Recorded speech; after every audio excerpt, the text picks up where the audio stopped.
지금 이 시각 여러분이 주목할 만한 이슈 살펴보겠습니다. 서울시청역 역주행 사고 가해 운전자가 경찰 조사에서 일방 통행 길인지 모르고 진입했다고 진술한 것으로 전해졌습니다. 경찰이 확보한 블랙박스 영상에는 우회전을 하라는 내비게이션 안내 음성이 담긴 것으로 파악되는데요. 경찰은 내일 가해 운전자에 대한 2차 조사에 나섭니다. 나경열 기자입니다. 사고 차량이 나온 호텔 지하주차장 출구 맞은편에는 진입 금지 표지판이 붙어 있습니다. 일방 통행이라 진입이 불가능한 도로입니다. 사고 당일 가해 차량 운전자 A씨는 차량 내비게이션을 켰고 여기선 우회전하라는 안내가 나온 걸로 블랙박스 분석에서 확인됐습니다. 역주행 직진을 한 A씨는 지난 경찰 조사에서 초행길이었고 직진이나 좌회전이 금지된 사실을 몰랐다고 진술했습니다. 일방 통행 도로인지 몰랐다는 겁니다. 경찰은 A씨가 역주행을 인지하고 빨리 빠져나가려다 사고를 냈을 가능성도 살펴보고 있습니다. A씨는 사고 직전 다른 차량과 충돌을 피하기 위해 핸들을 꺾었는데 경찰은 이 사실을 포함해 A씨의 과실 여부에 대한 수사를 진행하고 있습니다. A씨는 현재 급발진을 주장하고 있습니다. 차에 이상을 느낀 순간부터 브레이크를 밟았는데 차량이 말을 듣지 않았다는 게 A씨의 1차 진술 내용입니다. 경찰은 국과수 감정 결과로 차량 결함 여부를 판단할 방침입니다. 급발진, 결함 여부를 확인하기 위해 국과수에서 감정을 진행하고 있습니다. 모든 가능성을 종합적으로 검토하면서 수사를 사고 기록 장치, EDR 등을 분석하고 있는 국과수는 사안의 중대성을 감안해 최대한 빠르게 감정 결과를 낼 계획입니다. 경찰은 A씨를 상대로 2차 조사를 진행할 계획인데 영장 신청 등을 포함한 피의자 신병 처리 방향도 구체화해 나갈 거라고 밝혔습니다. 연합뉴스TV 나경열입니다. 연예기획사 하이브에게 업무상 배임 혐의로 고발당한 어도어의 민희진 대표가 경찰에 출석했습니다. 민 대표가 직접 조사받는 건 이번이 처음인데요. 민 대표는 배임은 말도 안 된다면서 혐의를 강하게 부인했습니다. 김선홍 기자가 보도합니다. 민희진 어도어 대표가 경찰 조사를 받기 위해 경찰에 출석했습니다. 모 회사인 하이브로부터 업무상 배임 혐의로 고발당한 뒤 민 대표가 경찰에 직접 출석한 건 이번이 처음입니다. 민 대표는 경찰 소환 예정 시간보다 20여 분 일찍 경찰서에 도착했습니다. 민 대표는 조사에 앞서 취재진에게 사실대로 얘기하면 된다면서 업무상 배임 혐의는 말이 되지 않는다며 자신감을 보였습니다. 지난달 함께 고발된 민 대표 측 관계자를 불러 조사한 경찰은 이번 조사에서 민 대표가 실제 하이브의 경영권 탈취 계획에 관여했는지 등을 중점적으로 들여다본 걸로 전해졌습니다. 앞서 지난 4월 말 하이브는 민 대표가 하이브의 경영권 탈취를 시도했다며 업무상 배임 혐의로 경찰에 고발했습니다. 하이브 측은 내부 감사를 통해 혐의를 입증할 수 있는 물증과 자료를 확보해놨다며 이와 같은 주장을 펼쳤습니다. 민 대표는 지분구조상 배임은 있을 수 없다며 줄곧 혐의를 부인하고 있습니다. 한편 민 대표는 지난 5월 말 하이브의 임시 주주총회 의결권 행사를 막아달라며 낸 가처분 신청이 법원에서 인용되면서 대표직을 유지하고 있습니다. 연합뉴스TV 김선홍입니다.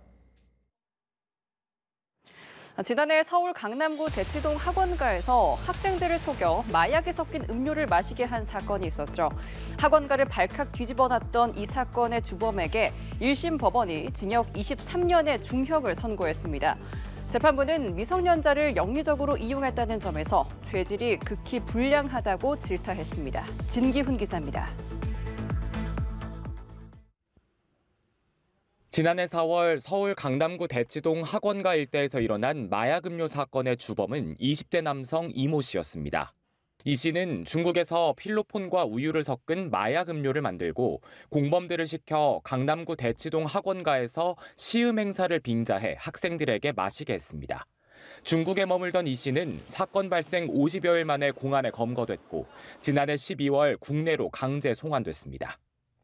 왜 학생들 상대로 범행하신 겁니까? 본인이 범행 계획하고 지시하신 거 맞으십니까? 1심 법원은 이 씨에게 징역 23년의 중형을 선고했습니다. 또 마약 음료를 마신 학생들의 부모에게 돈을 뜯어내려 한 혐의로 기소된 40대 김모 씨에 대해 징역 2년 6개월을, 20대 김모 씨에는 징역 1년 6개월에 집행유예 3년을 각각 선고했습니다. 재판부는 불특정 다수를 표적으로 마약 음료를 마시게 했다며 미성년자를 영리도구로 이용했다는 점에서 죄질이 극히 불량하고 비난 가능성이 크다고 지적했습니다. 현재까지 마약 음료 사건과 관련해 국내에서 체포된 주범들은 대부분 중형을 선고받았습니다.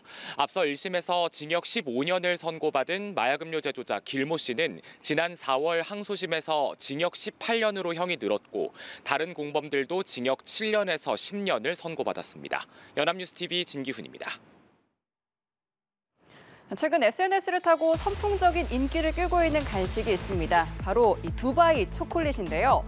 유통가에서 앞다퉈 출시하고 있는데 없어서 못 파는 지경이라고 합니다.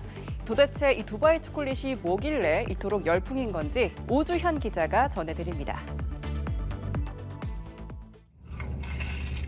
초콜릿을 한 입 베어 물자 바삭한 소리가 귀를 사로잡습니다.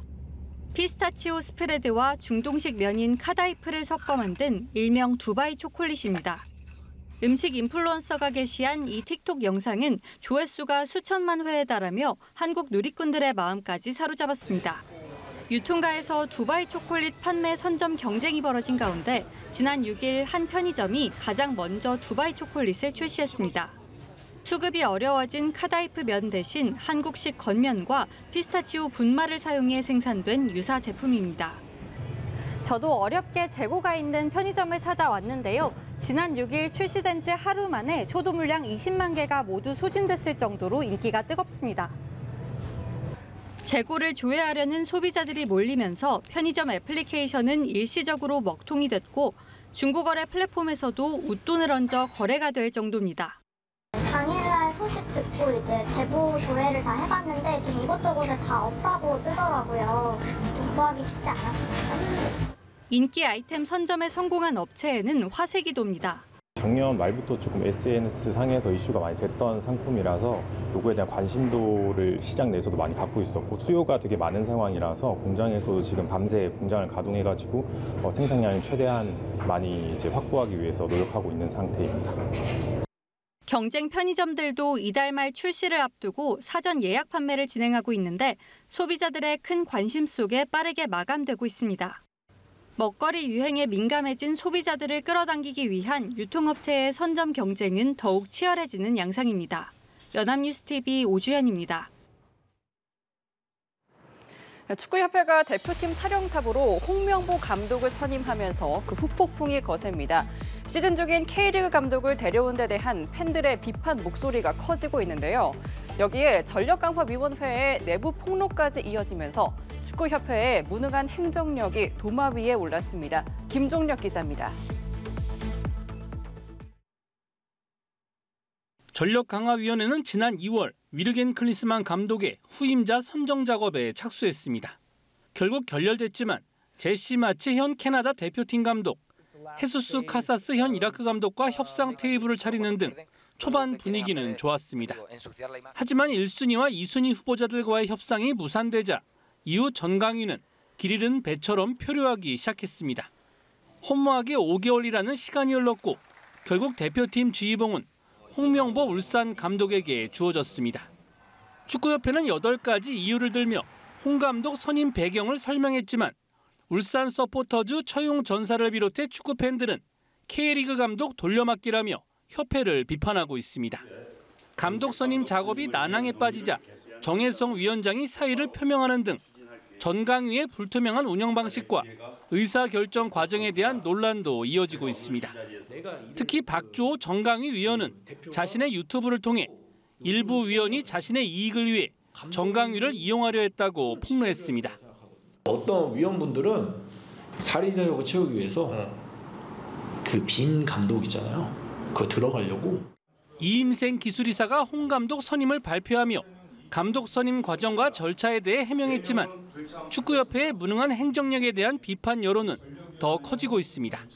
한편 축구협회는 박주호의 출연 영상이 언론과 대중에게 커다란 오해를 불러일으키고 있는 상황에 대해 심각한 우려와 유감을 표한다고 밝혔습니다.